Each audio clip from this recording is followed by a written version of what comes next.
Olá, não torne impuro o que Deus já tornou puro. Isso foi o que o Senhor revelou ao apóstolo Pedro no livro de Atos, no texto que vamos estudar hoje. Eu sou a Solange Lima, você está aqui acompanhando o estudo das Escrituras, mas vamos começar pelo livro de 2 Reis. Aliás, estamos concluindo. Amanhã é o último dia, a gente encerra a leitura do livro de Reis e vamos iniciar primeiro Crônicas, que vai trazer o relato profundo da história desses reis. Mas vamos ao que interessa. A gente está agora no reinado daquele rei maravilhoso, o melhor rei que Judá teve em todo o tempo. Inclusive, o texto está dizendo isso. Ele foi o melhor rei de todos, o rei Josias. Esse rei, simplesmente, ele foi feita uma profecia acerca dele 300 anos antes dele surgir no cenário. Foi feita uma profecia dizendo que Deus levantaria alguém do trono de Davi, da herança de Davi, para reconciliar, para adorar, levar o povo a adorar ao Senhor de volta, como esse rei realmente fez. Mas vamos aos fatos. A gente está aqui no reinado de Manassés, certo? Paramos ontem em Manassés, que fez tudo o que era profano, tudo que era errado diante do Senhor. Quando então o rei Josias, e aí dizem que a única coisa boa que Manassés fez foi ter deixado Josias, que era incrivelmente filho de Manassés, ele deixou Josias para herdar o trono. Foi a única coisa que ele fez de bom na vida dele. E Josias tinha apenas 8 anos quando sentou no trono. Por isso, ele foi orientado por, obviamente, pessoas mais experientes. E aí, acontece que durante todo o reinado de Josias, ele pôs toda a casa em ordem. Ele simplesmente mandou organizar tudo, derrubou todos os altares, mas ele fez a limpa geral. Quando estava acontecendo essa limpa, ele tinha mandado Safã, que era um escritor, um escrivão, era a palavra usada, escrivão.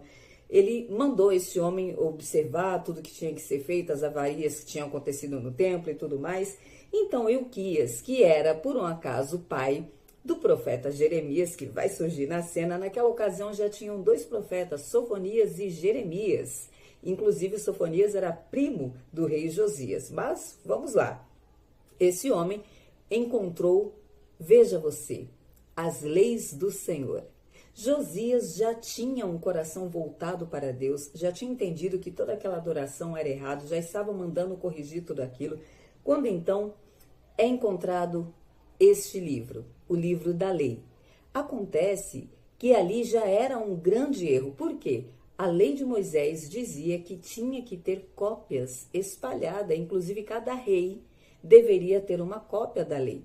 Tinha a lei guardada na Arca da Aliança, lembra as tábuas da lei guardada na Arca da Aliança, onde estaria a representação da presença de Deus. Mas deveria ter cópia nos palácios e cada rei deveria ter uma, para assim o povo continuar cumprindo as leis e os pais tinham que passar para as próximas gerações, o que não aconteceu. Quando Josias tomou conhecimento, quando foi lida, Safã chegou para ele e falou, olha, Ilquias mandou entregar isso daqui e leu para o rei. O rei rasgou as suas vestes, pranteou, clamou a misericórdia do Senhor e reconheceu a tragédia que estavam vivendo. Porque lá nas leis, que foi lida para o rei, está dizendo claramente o que nós viemos falando aqui. Que tinha as leis e se obedecesse às leis, tudo bem. Se não, iria cumprir, iria viver as consequências disso. O rei tomou conhecimento disso e falou, estamos perdidos, Deus vai acabar com a gente. Então ele pranteou, rasgou suas vestes e uma coisa linda acontece. Ele pediu para que fossem até o profeta Ulda. Apesar de ter outros profetas, eles foram até a profeta, uma mulher, uma profetisa chamada Ulda. E ela disse, sim, vai acontecer tudo o que está aí. Mas aí Deus, na sua misericórdia, falou para o rei o seguinte, olha, eu tenho que cumprir tudo isso, porque Deus é justo, não é? Ele tem que cumprir o que ele disse. Ele falou que aquilo aconteceria. Quem desobedecesse às leis iria pagar por aquilo. Mas ele viu o quebrantamento do coração de Josias. Então ele disse, eu vou recolher você antes, você não verá tudo isso acontecer. E aí entra uma questão ainda mais incrível deste rei. Acontece que ele já tinha ali a promessa de Deus: eu vou recolher você antes, o seu povo vai cumprir, vai viver toda essa punição, mas você não verá isso. Ele podia ficar aqui de boa e deixar que se lascasse, não é mesmo? Nós faríamos isso certamente. Mas ele fez ainda mais. Aí é que ele sim se dedicou, ele foi ao templo, ele reuniu todo mundo, toda a nação, e ali fez uma aliança com o Senhor, pediu para que o povo fizesse uma aliança com o Senhor, que fizessem um compromisso, assumissem um compromisso de que iriam se voltar ao Senhor, iriam adorar ao Senhor. Ele viveu, é como se ele dissesse: eu tenho poucos dias, eu quero viver intensamente na presença do Senhor, servindo a esse Deus. Davi disse isso, que queria estar, enquanto pudesse, enquanto vida tivesse, na presença do Senhor. E Josias tinha esse coração. Acontece que ele realmente veio a morrer quando ele tentou enfrentar o Egito, o rei do Egito, aliás, o faraó. Um faraó tentou ir contra o povo e ele tentou entrar nessa batalha, acabou sendo ferido. Mas antes disso, tem ainda o texto onde ele vê os ossos, o lugar onde foi enterrado os ossos daquele profeta anônimo que havia dito: olha, virá aí um menino 300 anos antes, se referindo a ele, Josias. Ele veio ali, derrubou todos os altares, profanou o altar que esse profeta anônimo disse que iria acontecer. Ele cumpriu isso. E aí, quando ele passou e viu um lugar, perguntou o que era, disseram que eram os ossos daquele profeta anônimo. Ele falou: não toque, não mexa, porque ele honrou aquele profeta. Todos os outros ossos ele profanou diante daquele altar que o profeta disse que seria feito. Ali era para que o nome do Senhor fosse honrado, glorificado, e aqueles outros deuses, sim, envergonhados. E uma coisa linda que Josias fez também foi restituir a Páscoa, porque até isso os reis fizeram. Desde a época dos juízes, não estavam mais fazendo a Páscoa do Senhor, que era uma lei, um mandamento, uma festa que o Senhor instituiu, como todas as outras, para glorificar a Deus. A Páscoa representava a libertação do povo do cativeiro no Egito. E eles simplesmente não estavam mais fazendo. Josias restaurou a Páscoa, comemorou a Páscoa.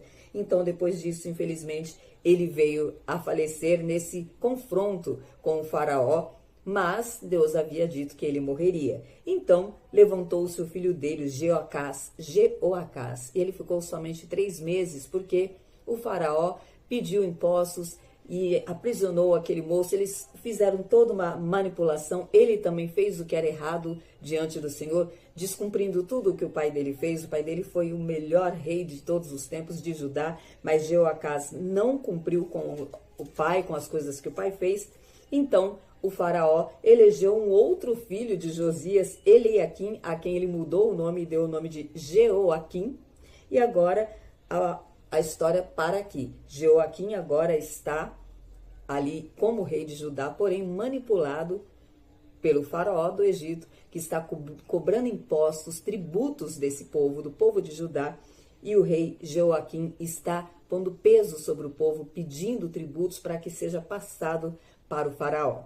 Mas amanhã nós veremos a conclusão dessa história e vamos ver, enfim, e infelizmente, o povo de Jerusalém indo cativo para a Babilônia. Não perca amanhã o encerramento do livro de Reis. E agora a gente vai passar rapidamente em Salmos. E em Salmos, veja que os Salmos é de Asaf e é da família de Asaf. Quando diz que é de Asaf, não é necessariamente o Asaf, mas é a família de Asaf, que eram salmistas.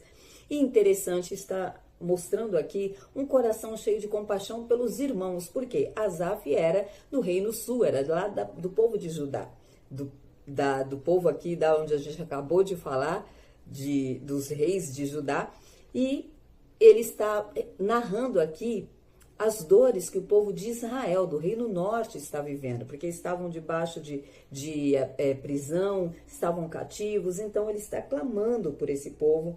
É um contexto que tem a ver com o 2 Reis, capítulo 17, quando o exército da Assíria está dominando esse povo lá de Samaria e tudo mais, que a gente já passou por essa história. E Asaf está aqui falando inclusive sobre José, Benjamim, Efraim, Manassés, que são as tribos que tinham destaques, as tribos que tinham, vamos dizer assim, um nome maior, porque vieram de José, que tem uma história lindíssima. Então, Asaf está aqui clamando ao pastor de Israel. E é a segunda vez que Deus, somente 2 vezes, aparece na Bíblia como pastor de Israel, em Salmos 23 e nesse texto de Salmos 80. E agora, para concluir, em Atos, que é o título do vídeo de hoje, Pedro, o apóstolo Pedro, a gente ontem encerrou na hora que ele foi lá e orou pela menina, ela voltou à vida.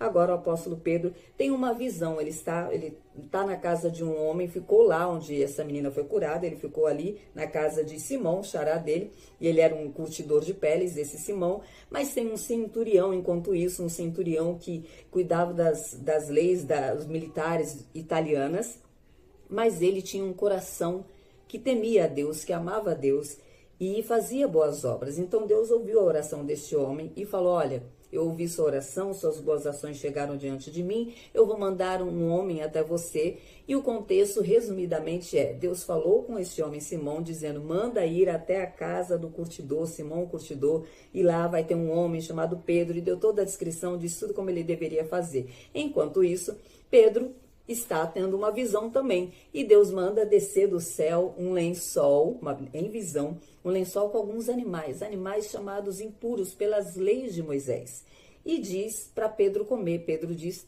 o texto diz que ele estava com fome, estava na hora do almoço, ele tinha ido orar, numa tipo de uma varanda, e aí ele teve essa visão, mandando ele comer. Ele disse: não, jamais eu farei isso, porque eu não posso tocar no que é impuro, eu jamais me alimentaria de alimentos impuros, porque Pedro seguia as leis de Moisés. Mas agora Pedro é um homem restaurado, agora ele sabe que está vivendo na graça, agora é o Senhor Jesus que nos justifica. Mas ele ainda tinha em mente que o evangelho de Cristo era somente para o povo escolhido de Deus, mas o Senhor está dizendo para ele: eu estou purificando, é para o evangelho ser propagado para todos, como Saulo já havia entendido e falava para os gentios, chamados gentios. Então Pedro ouve aquilo e por 3 vezes o Senhor, Pedro tem uma coisa com o número 3, por 3 vezes o Senhor fala: não tornes impuro ou profano aquilo que eu já purifiquei. Segue todas as ordens, vai chegar uma pessoa até você mandando te chamar, só segue e faça o que eu estou mandando. Tipo, fica quietinho e me obedece. Pedro, que já tinha um histórico, não estava nem besta, desobedeceu ao Senhor. E o texto termina, Pedro chegando, as pessoas chegando até ele, dizendo que foram enviados por aquele homem.